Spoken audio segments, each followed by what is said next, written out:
One oil in there. Cut the onions up for the Pörkölt. So I've got the Tarhonyás, which is a pasta-based egg-like. It's a bit like couscous, but it's not couscous. You fry it and do it in hot water. You've got your tomato purees, got some tomatoes, got some hot paprika, normal paprika, some Pörkölt cubes, vegetables, which is pepper, diced pork, salt. This is like I think you have the same in England. It's a vegetable powder, mixed veg powder, garlic basically paste, Pörkölt paste, paprika, tomatoes, some oldish ones I'm going to put in, doesn't make no difference, cumin, seeds, paprika, some more garlic, some goulash there as well, sauce, got me oil. So I'll cut the tomatoes up, they'll go in a bit. I'll get the pork in after the onions and done the paprika. Got the onions cooking. Just cut the paprika up as well.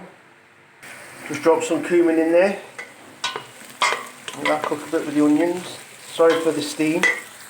I'm doing it with my phone today. Popped a bit of the garlic sauce in there. Normally you can buy normal garlic and dice it, cut it up into pieces like you do the onions. But I've got some paste.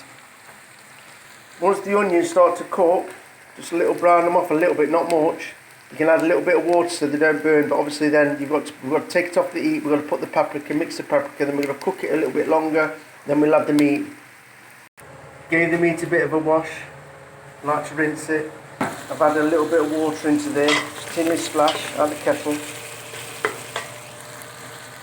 Just added a bit of salt in there, but later you add salt to taste once it's cooking, so don't overdo it.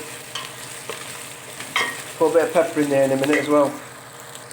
So I've done half a teaspoon of black pepper and half a teaspoon of salt at the minute. But later on, the pepper, you can put a little bit more if you want, but you don't need to put too much. It's the salt what's the main thing. So what I'm going to do, I'm going to take this off the heat. Couple of tablespoons of paprika in there. Just dropped a little bit more water in there, a bit of mix. Oh, I can smell that lovely paprika.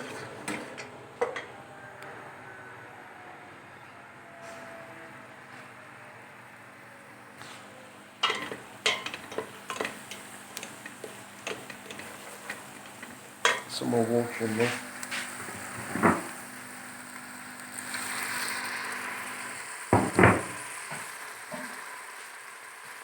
Alright, meat's in there.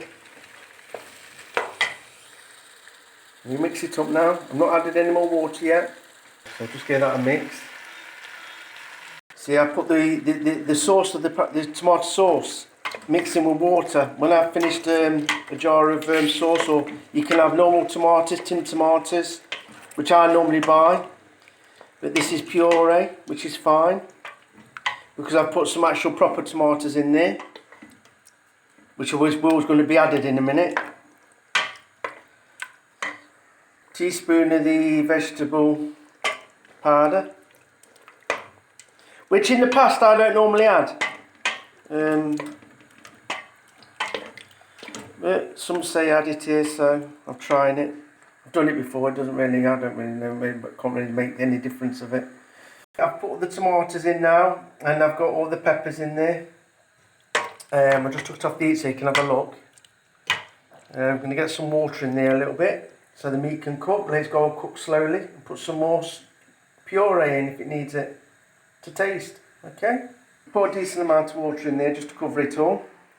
Obviously, I like my sauce thicker. I don't like it runny. I like a thick sauce. That's why Pörkölt is thick. It's like it's the same as a goulash, but a proper goulash, Hungarian goulash, is like watery, like a soup. Pörkölt is thicker. I like the thicker version, so I'll just call it Pörkölt. Okay. So you do it how you want it. So take what I'm doing, but then do it how you want it. Don't add as much water if you don't want to. I'm doing it because the meat's going to have to cook slowly. A lot of that water's going to burn away. And then I'll put the cubes in. And then the cubes will thicken the sauce up later on. But this type of cooking, it's like when you do a stew in England. A beef stew, beef casserole, sausage casserole. Probably not as much because the sausages don't take as long to cook. You've got to let it cook. Just don't burn it to just try and cook it quick. It's a slow process, so this is going to take a while now, a couple of hours, to slowly cook, get the taste. Then what I'll do, I will taste it, make sure if it needs more salt, if it does need a little bit more pepper. I don't think it's going to need any more tomato puree, because you don't want to overdo it, because you can overpower it with tomatoes. So I'm going to cook the Tarhonyás most. Now, I'm talking Hungarian, I can't even get my English words out because I keep forgetting. You have to fry it first, alright. Put in there. Can't really see it properly. So if you look, it's really like small. Alright, so I popped it into the oil.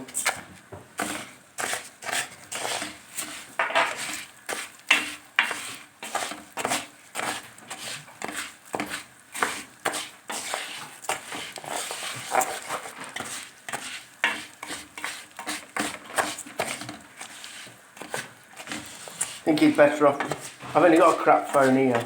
He's better with my normal camera, and my action camera's better than this. I haven't got an expensive phone because since this is like my Hungarian phone, so I used to have a contract here. But I wasn't getting the use out of it because obviously there's nobody to really phone up. So I use WhatsApp for everything.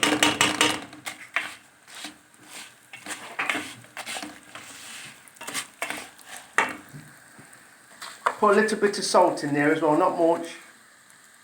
And I'm going to fry it till it's a little bit brown. Later on we add the oil, and then that obviously makes it gets bigger and bigger then. So it does look a little bit like couscous, but it's a completely different kind of cooking. So you're sort of frying it a little bit. I can start to see it on the edges. Going a little bit brown now. That's why you've got to keep mixing it.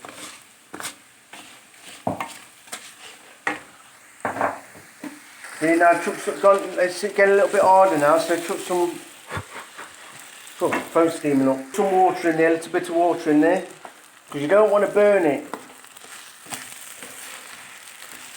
You see it's going a bit brown now, it's different, lovely this, I absolutely think it's gorgeous. Got to concentrate cooking a minute. You've got to make sure your kettle's on, make sure your kettle's full of hot water. Because you need to be adding the water, because you've got to add quite a bit of water to it. A bit like when you do pasta or rice, because that's what makes it, puffs it up. You've got to soaks into it. I have to excuse this professional kitchen. It's very, very old.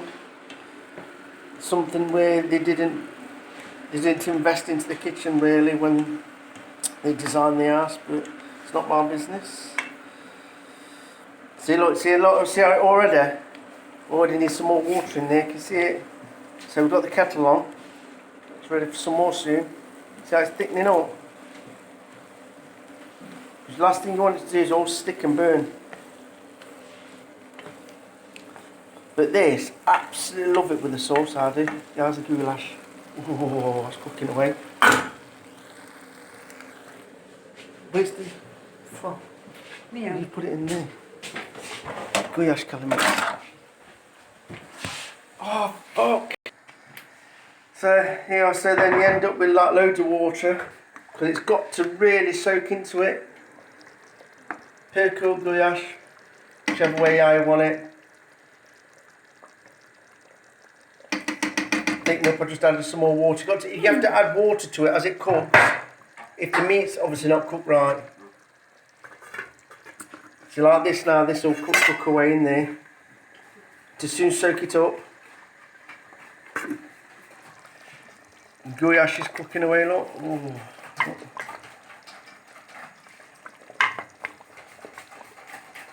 Got some pancakes on the go as well for later. Some Túrós. Got some sugar in there, gonna have some lemon. That's cottage cheese, by the way, that's cottage cheese. Yeah, so you got some normal sugar, vanilla, sugar, egg, the yolk of the egg, the yellow. I bet you love it when I talk. You know what? If you would try to do the two languages when you spend no time in England, when really, and it's coming to try to be my first language, it makes everything so difficult. I can't remember my own language, which is English, which is my first language. So that's all got to be mixed. Yeah, so we've got like three eggs in there, flour, bit of salt, sugar, 3 eggs, bit of oil in there as well, and some bubble water. I can't even remember anything. Ash van bees in my jar in Hungary. Do you know what? I feel proper illiterate at this moment. So you can see that I've just mixed it. This camera is terrible on this phone. I should have just done it with my normal camera. So it actually looks like a scrambled egg a little bit, doesn't it? When it's going yellow. So, sauce for the pancakes. Don't worry everybody, I'll soon be back in England. Anybody wants any Hungarian cooking doing, I'll bring them my box of ingredients over, of everything. So, anybody wants some paprika and everything, I'm going to start to bring. I'm going to get a big box, get it all together, go to the shop and buy a load of stuff. So, cook Hungarian. I've got so much cooking going on here, but can you see all that water what was in there? It's all soaking it up. Goulash is looking good, all the Pörkölt. Oh yeah, oh look at that, oh. Oh, excuse me. So it's got a bit of zest of lemon in there, forgot to tell you, grated a little bit of lemon in there as well. Mix it up. Yeah, that bit of lemon, needed that. Gives it that little kick. I've just tasted it, added a little bit of salt. You can see how it's really thickened up now, look. Not going to put any more water in there now, so just going to put the lid back on. Turn the gas off. And that should about finish it. So I'm not going to add any more water, okay? So yeah, looking good. Pancakes getting ready to be cooked. Mix is ready, the batter mix. That's ready for later for the fillings. Cottage cheese, ooh. So we're getting ready to put it in. Oh yeah.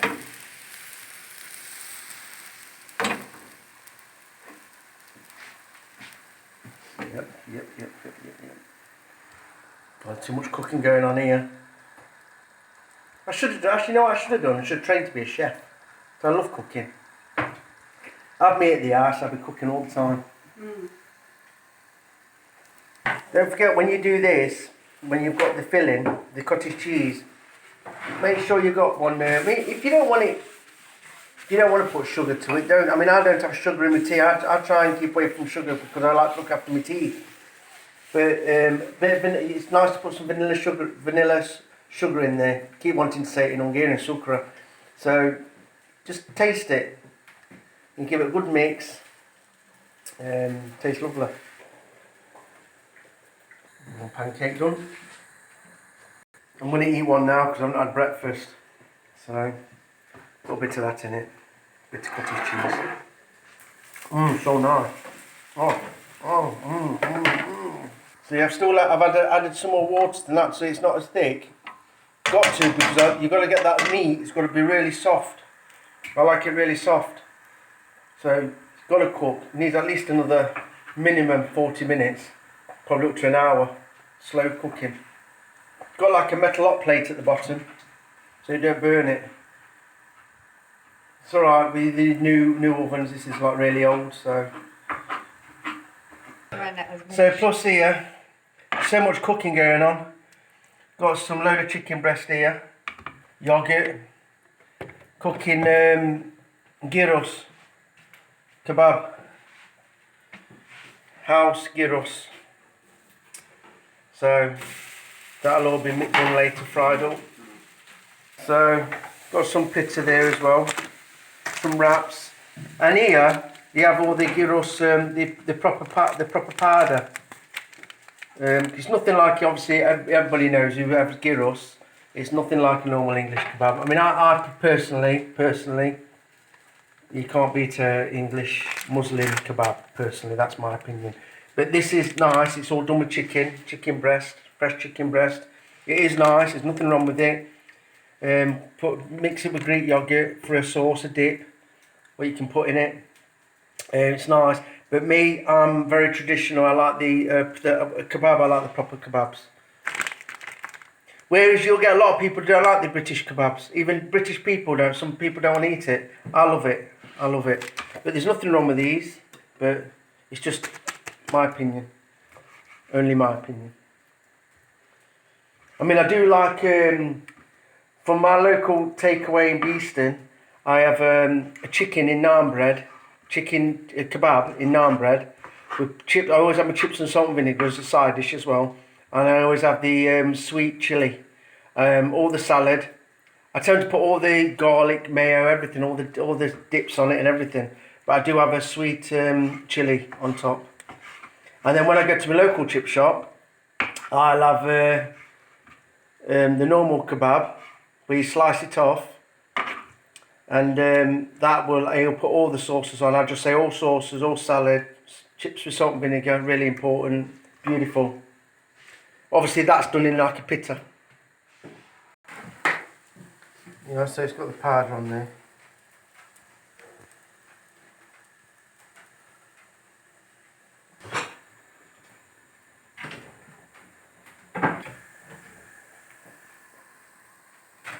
Pörkölt has been turned off now. You'll have a look at it later.